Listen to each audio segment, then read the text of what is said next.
नमस्कार दोस्तों, welcome to इन्वेस्टवाइज। तो आज मार्केट्स काफ़ी बढ़िया रही। निफ्टी और बैंक निफ्टी काफ़ी अच्छा क्लोज हुए पॉजिटिव में। पर देखना ये होगा कि क्या आज ये इकोनॉमिक सर्वे का इम्पैक्ट था, बजट डे है कल, क्या उसकी एक्साइटमेंट थी, या मार्केट्स में जेन्युइनली कुछ पॉजिटिविटी आ रही है।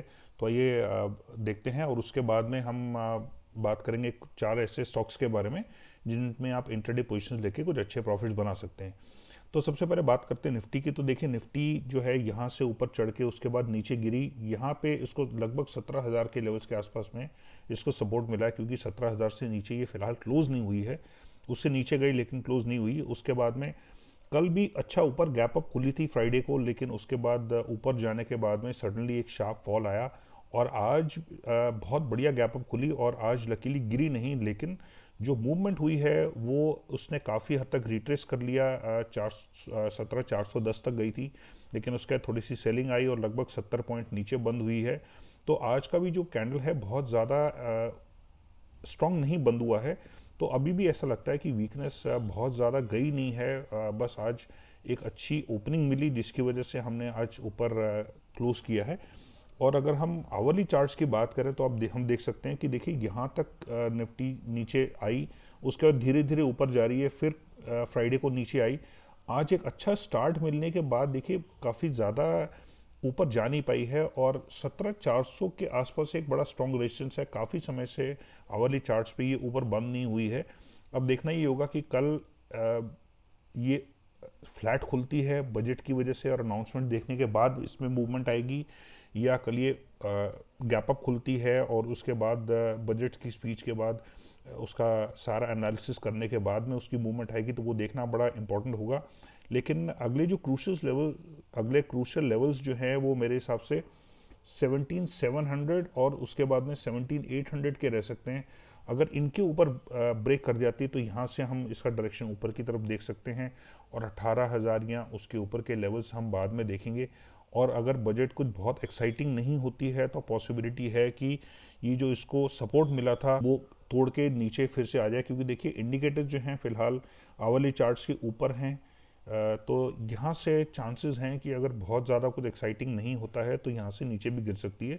बैंक निफ्टी की अगर हम बात करें तो देखिए गिरने के बाद में यहाँ पे इसको सपोर्ट मिला और उसके बाद इसने अपमूव दिखाई। फिर कई दिनों से यहाँ पे वीकनेस आ रही थी।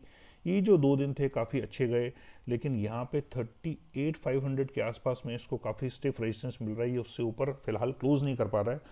और आज का दिन तो हालांकि बहुत बढ़िया गैप अप खुला था निफ्टी की तरह, बैंक निफ्टी भी, लेकिन उसके बाद निफ्टी हालांकि उसने ग्रीन कैंडल बनाई है, लेकिन बैंक निफ्टी जो है वो उसने एक रेड कैंडल बनाई है खुलने के बाद में। दैट मीन्स जिस लेवल पे खुला था उससे नीचे क्लोज हुआ है। तो ये बड़ी हैरानी की बात है, जबकि पिछले इन दोनों दिनों में बैंक निफ्टी ने आउट परफॉर्म किया था निफ्टी को काफ़ी अच्छे तरीके से।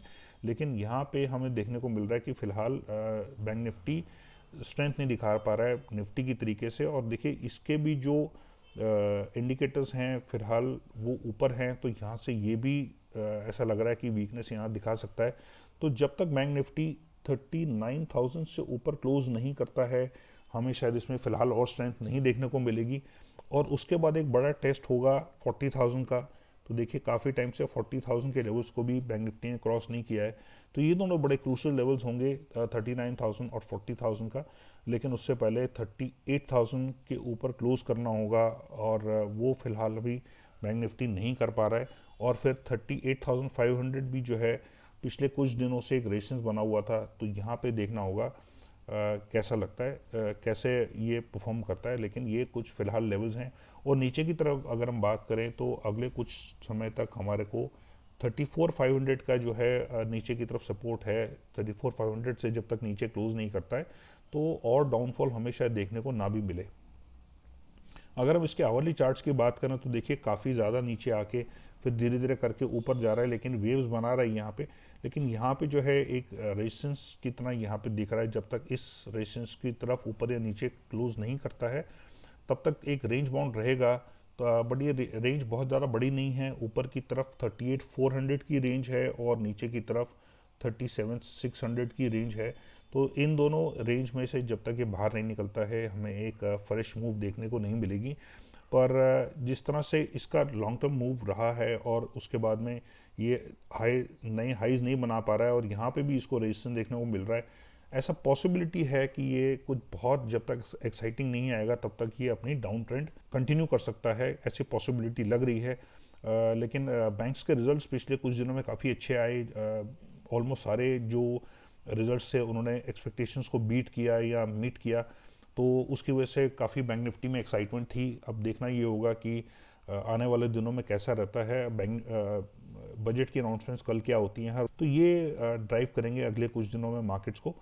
तो ये था हमारा निफ्टी और बैंक निफ्टी का एनालिसिस। मेरा ईमेल आईडी है invest50070@gmail.com। तो अगर आप अपने ब्रोकर के पास बहुत ही हाई ब्रोकरेज रेट्स दे रहे हैं या आप अपने ब्रोकर की सर्विसेज से सेटिस्फाइड नहीं हैं, तो आप मुझे इस ईमेल एड्रेस पे लिख सकते हैं और मैं आपकी मदद कर सकता हूँ एक ऐसा अकाउंट खुलवाने में जिसमें आपके जो एएमसी चार्जेस हैं और ब्रोकरेज रेट्स हैं वो पहले से बेटर होंगे और साथ ही आपको जो सर्विसेज हैं वो भी काफ़ी बेटर मिलेंगी, और उसके अलावा आपको पर्सनलाइज गाइडेंस मिलेगी कि आप अपने जो वेल्थ है वो कैसे बेटर उसको इंक्रीज कर सकते हैं। और आपको अगर इक्विटी मार्केट से अच्छे रिटर्न्स नहीं मिल पा रहे हैं या अगर आपके लॉसेस हो रहे हैं, तो आप जब मेरे साथ जुड़ेंगे तो आपकी मैं उनमें भी मदद कर सकता हूं कि आपके जो रिटर्न्स हैं वो बेटर हो जाएं। और अगर आप अभी तक मेरे टेलीग्राम चैनल के मेंबर नहीं हैं या मुझे ट्विटर पे फॉलो नहीं करते हैं, तो इनके भी लिंक जो हैं वो डिस्क्रिप्शन में दिए हुए हैं, आप वहाँ पे जाके मेरे साथ जुड़ सकते हैं। अगर आपको वीडियो इन्फॉर्मेटिव लगे तो इसको लाइक और शेयर करना मत भूलिएगा, और अगर आप चैनल पर नए हैं तो चैनल को सब्सक्राइब करिए, और जब आप बेल नोटिफिकेशन प्रेस करेंगे तो उसमें ऑल सेलेक्ट करना मत भूलिएगा, नहीं तो आपको सारे वीडियोस के नोटिफिकेशंस नहीं मिलेंगे। अब आइए बात करते हैं कुछ ऐसे स्टॉक्स की जिनमें आप इंट्राडे पोजीशंस लेके कुछ अच्छे प्रॉफिट बना सकते हैं। तो सबसे पहला हमारा स्टॉक है एसीसी। तो एसीसी देखिए नीचे आया, उसके बाद ऊपर गया, फिर एक वेव बनी नीचे की, लेकिन अब यहाँ से अपनी अपमूव कंटिन्यू कर रहा है और पिछले 3-4 दिनों से इसने ग्रीन कैंडल बनाई हैं।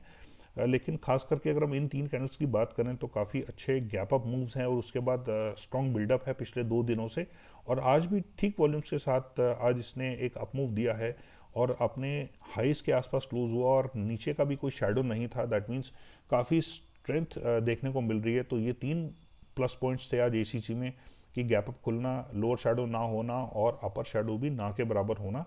तो ऐसे में लगता है कि कल ये और ऊपर जा सकता है। तो कल अगर ये ऊपर का ट्रेंड दिखाता है और 2300 से ऊपर ट्रेड करता है तो इसमें 2280 का स्टॉप लॉस लेके इसमें आप एक बाइंग पोजीशन ले सकते हैं।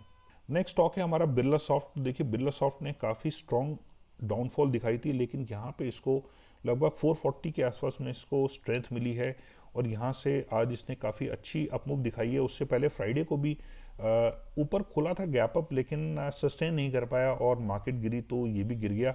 लेकिन आज इसने बहुत स्ट्रॉन्ग गैप अप खोल के और अच्छे वॉल्यूम्स के साथ में एक अच्छी अपमूव दिखाई है, तो ऐसा लगता है कि कल भी ये और ऊपर जा सकता है।